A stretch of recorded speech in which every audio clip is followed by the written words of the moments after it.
All right, for this explainer, we are heading for the sky.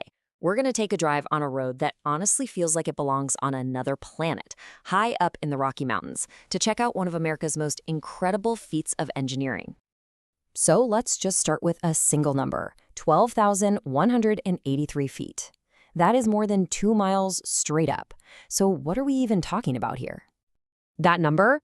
Well, that's the peak elevation of Trail Ridge Road. It is the highest continuous paved road in all of North America. And listen, this isn't just some stretch of pavement. It's a 48-mile journey that cuts right through the heart of Colorado's Rocky Mountain National Park, where you are literally driving above the clouds. So let's buckle up. We are going on a virtual drive here, starting down in the lush green forests of Estes Park, climbing way up into a world that feels like the Arctic, and then dropping all the way back down to the shores of Grand Lake. I mean, just try to picture that for a second. For 11 solid miles, you're driving above the point where trees can even grow. You're in this fragile, almost alien world of tiny little flowers and views that just seem to go on forever. So the big question is, how on earth do you build and then maintain a road in an environment that is this extreme? Well, the engineering challenge here is just immense. And it's mostly because the climate changes so dramatically, so fast as you climb. It's kind of like taking a road trip from Denver to the Arctic Circle, but you do it in about an hour.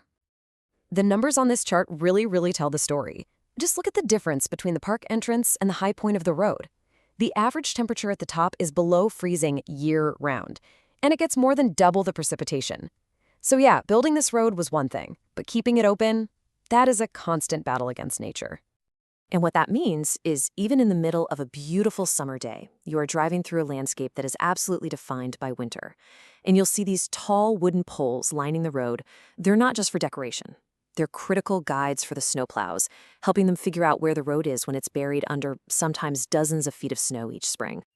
But here's what's so incredible. Despite these brutal conditions, the road was designed with this surprisingly gentle touch. The maximum grade is only 7%, so it's actually an easy drive for most cars. The whole philosophy was minimal intrusion. They wanted to blend the road into the landscape, which, for the 1930s, was a seriously forward-thinking idea. Okay, so we've talked about the engineering, but what's it actually like to be up there? What's the experience for the millions of people who make this drive every single year? Well, for a whole lot of folks, driving this road is the main event. It's not just a way to get somewhere, it is the destination. A study back in 2010 found that a whopping 71% of all visitors to the park drove on Trail Ridge Road. It is by far the most popular thing to do there. And it's a destination that is just packed with these amazing features. You cross the Continental Divide at Milner Pass. That's the spot where a single raindrop has to decide if it's going to flow to the Atlantic or the Pacific Ocean. You can stop at the Alpine Visitor Center, which is the highest in the entire national park system. You can walk the super fragile Tundra Communities Trail. And you have to keep your eyes peeled for bighorn sheep. They're all over the place. But here's the catch. This incredible experience is fleeting. The weather up there is so extreme that the road is only fully open for about 4 months a year. Every single Memorial Day weekend, it's this mad dash, a race against the snow, for crews to get it cleared for the summer season. Now, as we start our virtual descent, let's actually look back in time. Because this modern highway, it follows an ancient path. Its history is every bit as impressive as its altitude.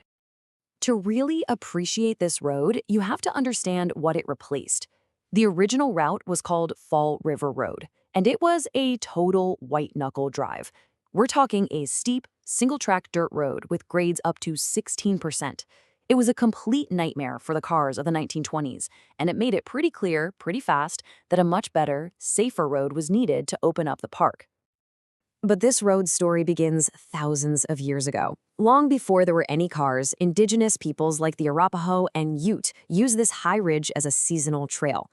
The modern chapter really starts with construction in 1929 and finishes in 1938, with the completion of this absolute engineering marvel. And you know, the Arapaho people had this beautiful name for the route, Tai and Ba. It translates to where the children walked. And that's because it was so steep in places that children couldn't even be carried on horseback. They had to actually get down and walk. It's just a powerful reminder of the deep human history that's etched into this landscape. The person really pushing this whole project forward was a guy named Horace Albright, the director of the National Park Service. And he had this powerful vision. He believed that to protect the park, you had to make people fall in love with it. And to do that, you had to make its wonders accessible. For him, this road wasn't an intrusion. No, it was an invitation. So when you put it all together, Trail Ridge Road is so much more than just asphalt and guardrails. It's a bridge. It connects ancient history, incredible engineering, and the wild heart of the Rockies. It was built on this belief that to truly love nature, you have to experience it firsthand. And that leaves us with a pretty critical question. In our rapidly changing world, how do we honor and continue that vision for the future?